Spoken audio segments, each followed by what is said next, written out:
Hey everybody, hope you had a great Labor Day weekend. I just got back from Burning Man of all places. Still unpacking, still undressing, still coming back to Earth here.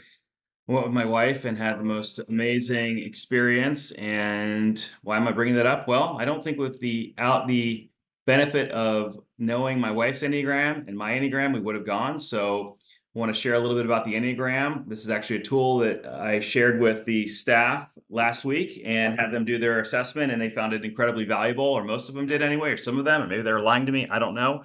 But Lori liked it, and we thought it would be fun to do it with the board. In fact, I had one teacher who found out her number, found out her former co-teacher's number, and said, "Oh my God, this explains so much.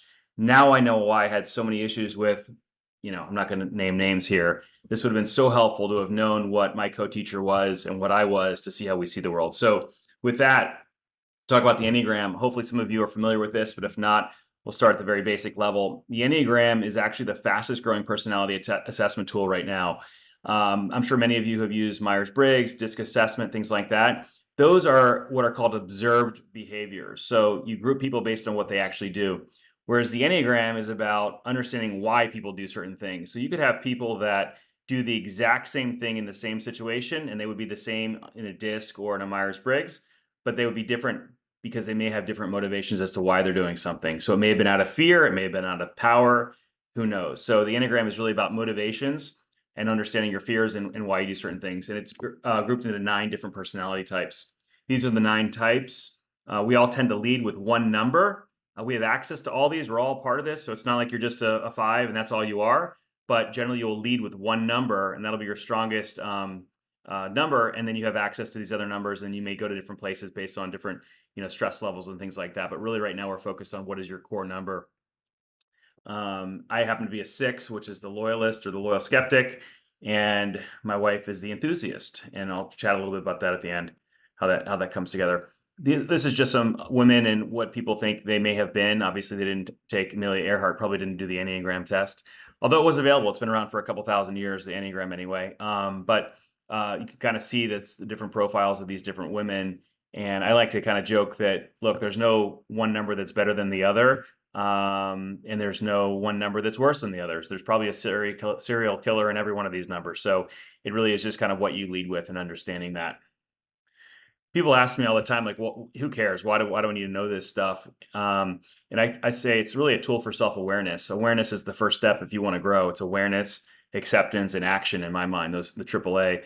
And so if you want to grow, being self-aware about yourself and why you do certain things and what your default settings are, I think is pretty critical.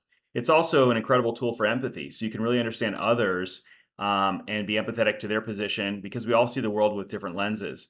And so understanding why your partner or your business colleague is acting in a certain way, if you knew their Enneagram number, it might help explain why why you think they might be being a jerk at the time, but in their mind they're thinking, hey, this is something I need to raise to to you because it's an issue and it's a risk that I see because I'm fearful of something. So I find this to be incredibly powerful in my personal and professional life, and I hope you guys will as well. And it really helps me understand myself and others, especially my executive coaching business and practice. I can really understand people and give them tools that let them understand kind of why they're doing certain things. So back to Burning Man, all roads lead back to Burning Man in Black Rock City, of course. Um, so my wife I mentioned is a 7, which is the enthusiast. So her natural default state is, yes, let's go do everything. We're driving on the 405 and she sees a mountain. She says, oh, I wonder if we can go mountain biking there. I wonder if we can go hike that trail. And of course, my default setting is, no, here's why the reasons why we can. It's private land. It's this, it's that, things of that nature. So when she came back a few months ago and from a trip and said, hey, you want to go to Burning Man? I probably pre-Enneagram would have said, no way, here are all the bad things that can happen and we're not going. But with the benefit of the Enneagram, I knew that my default was always no, and first leading with the risks of why things were not going to work out and why we shouldn't do something. Whereas my wife's default as a 7 is let's go, go, go, go, go. Forget about the risk. Everything will be fine. And so we really worked together on this and said, okay, let's work together. We know all the reasons why you want to go to the Burning Man. Let me tell you all the reasons why it's a bad idea. Let's come together, chat about it, and then let's figure out what we want to do.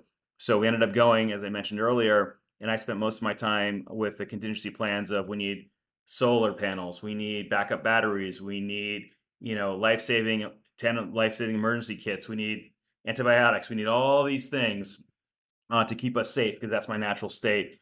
And so, fortunately, we had an amazing time. Didn't have to use any of my emergency supplies, and we had a great experience. And so, I think historically, this type of conversation would have been an argument where my wife wanted to do something and I'm being the stick in the mud, not wanting to do anything. And so, us understanding each other has been a great tool and has led us to experience a lot of great things and kept us safe in the process. So, anyway, I hope you guys are excited to learn about this. And I think in the email, there'll be a link for you to take your assessment. Takes 25, 30 minutes. And you'll get the results, and then we can talk about that at the next board meeting. But I think it's a very powerful tool in all seriousness, and it can help us as board members to really understand where everyone's coming from and how we can get the best. Because I like to say that the Enneagram is like a symphony. You need all the instruments to have the beautiful music. You can't just have everyone playing the same instrument. So that diversity of thought, opinion, things like that really comes through with the Enneagram. So we'll see you guys next week. And thank you. Reach out if you have any questions.